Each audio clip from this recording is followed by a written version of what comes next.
Hi, my name is Kayleen and I live in the beautiful Yarra Valley in Victoria on my urban homestead, and this video is a compilation of different things that are happening mid-year in the winter months. So most of what you'll see today has happened over the June month, even though we're just entered July, and already there's a huge shift in the garden.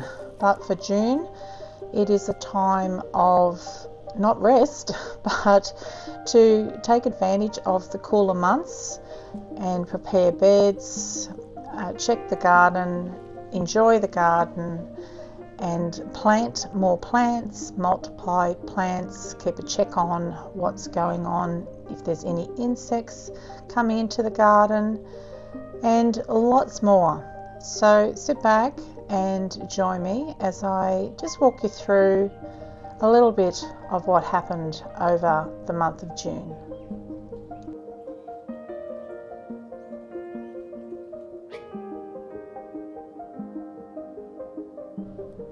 I was gifted some seedlings. I had grown seedlings and already planted seedlings in May. I was taking cuttings of anything that I could find. So this is a ball carnation from flowers that were given to me, and I was filling gaps. Anywhere there was a gap in the garden, I was filling it in.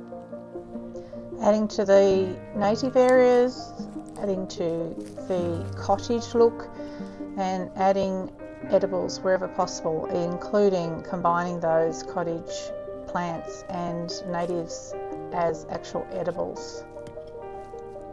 Because I started this journey to create more food for us, and I'm continuing that journey, slowly evolving the garden, creating more and more food and multiplying it in every way I can.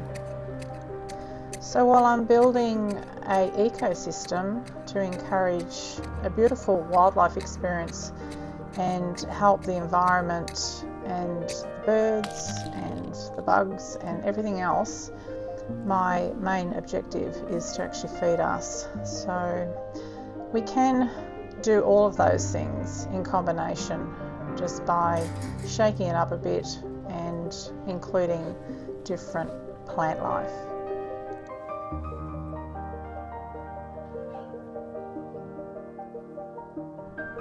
The activities in June include a lot of cleanup. I went around and collected a lot of tags that the garden marker that I've been using didn't work, and it was a matter of working out what was what after that, checking for insects and collecting seeds. So I collected not many seeds in June, but these parsley seeds were collected before I got too much wet weather.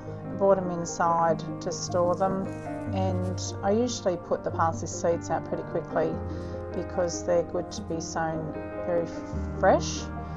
But I'm always collecting bean seeds. These are scarlet runner beans, and anything else. There's a few experiments that I tried. This one didn't work, taking cuttings from peas.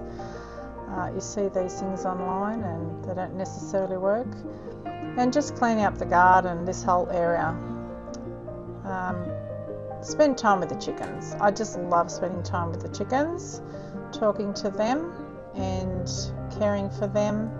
And there was a fair bit of cleanup to happen in the backyard. I had all sorts of piles of stuff that had accumulated, leftovers from projects I've been doing, and it all needed to go away. So I spent quite a bit of time cleaning up and decluttering and doing things like that. These are clivias that were lining the side of my studio wall that came up, and I've moved them to the front of our property, which is an area that was quite neglected. So these are pretty robust plants, so I figured that they would be happy out there even with less care.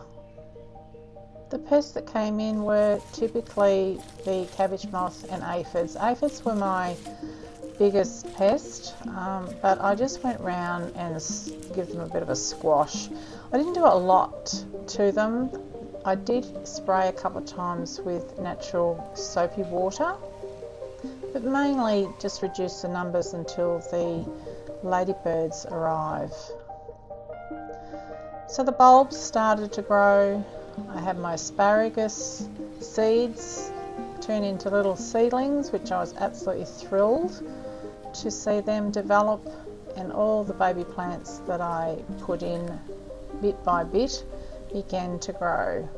I potted up some that didn't quite fit or wasn't ready for the garden. I potted those up and the rest started to grow. But you can see I've got a little bit of insect damage. This I actually believe to be earwigs, which I need to set some traps for. But even in the weeks that this was happening, I didn't have enough damage that I didn't lose anything. Like the seedlings I didn't lose to the ground or anything like that. They just took little parts of leaves and nothing was too damaged. And no, I did not net everything. I did net a little bit, but not everything like I should have.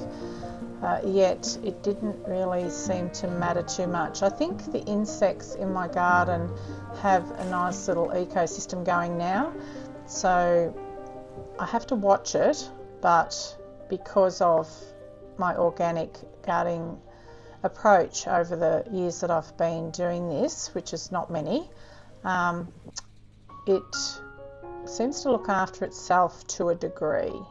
I just have to keep an eye on it.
So this was a new bed area, and I was slowly adding things to the soil, and I will be adding some more during July to the soil, different amendments, natural things that can just add more micro activity in there. So the bed was doing okay, plants were responding, and we did start picking. So mainly the salad greens and the spinach, but everything else seemed to be growing well considering it was the colder months. So I was pretty happy. I didn't see much yellowing or any disease, apart from the broad beans that seemed to struggle. I wasn't sure if there was something in the soil or it was just the aphid activity. So it was a bit of a push to get all the little seedlings in, and I just chose to do that over a period of time. I put a few in here and a few in there. Each day go out and see what I could do, and it all just added up to nice full beds. So that's the broad beans, and as it is now they are looking happier, but I still have some curled leaves and aphids, so I might have to pull out the big guns and use neem oil. My lavender cuttings still looked great. I still couldn't see much signs of roots coming out the pot, so I'm going to leave it longer before I think about dividing it up. It's not an urgent job, although I could see just one tiny little root I think there. So, but it's good to be able to grow it when I haven't been able to successfully strike it in water before. They were pretty easy in soil. The spinach was giving us consistent food, and the garlic I put in the garden at all different times. I did put some small bulbs in cloves, I should say, and I did plant some later, so early and late, because it's still going to grow. Even if it doesn't grow cloves, it will still be edible. So the stevia was transplanted a few months ago, and that did not look happy. So I think I may have lost that, I still don't know. And we have one yellowing plant here. All of these were the same, but that particular one in that spot yellowed. Plants are a little bit unpredictable with that. The lettuce, the beetroot, and everything else looked absolutely beautiful.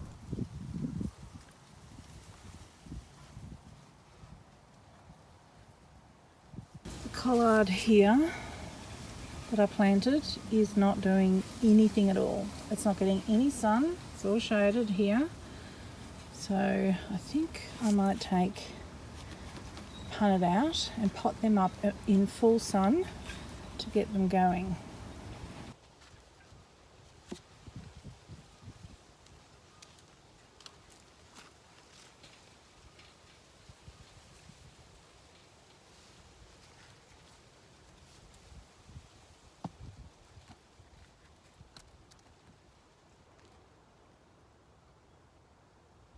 Now I may have had either a rat or a bird just chop off the top of that cabbage. So that was a trap crop anyhow. I let these cabbages self-sow. There's some chickweed I threw to the chickens. I've got abundance of chickweed at this time of the year. I mean abundance. But I did have some self-sown brassicas that I wasn't too worried about, and I would rather have the aphids and the birds heading for them than to be eating the ones I deliberately are trying to grow. My smooth skin choco that I was gifted from the Burnley Garden Tour was sprouting, so it was definitely time to pop it into a pot. As advised from Marty from Marty's Garden, thanks Marty, I popped it in and got it going for spring planting.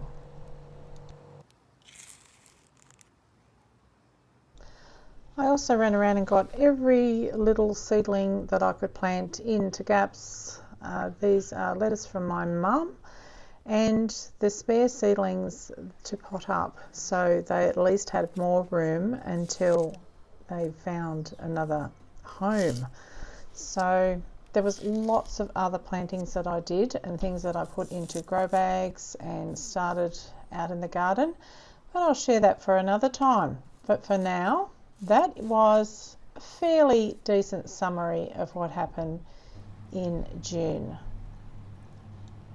So thanks for joining me in my humble little growing space, and I hope to see you next time. Bye for now. Please like and subscribe, you know the drill, and I'll catch you next time. Bye.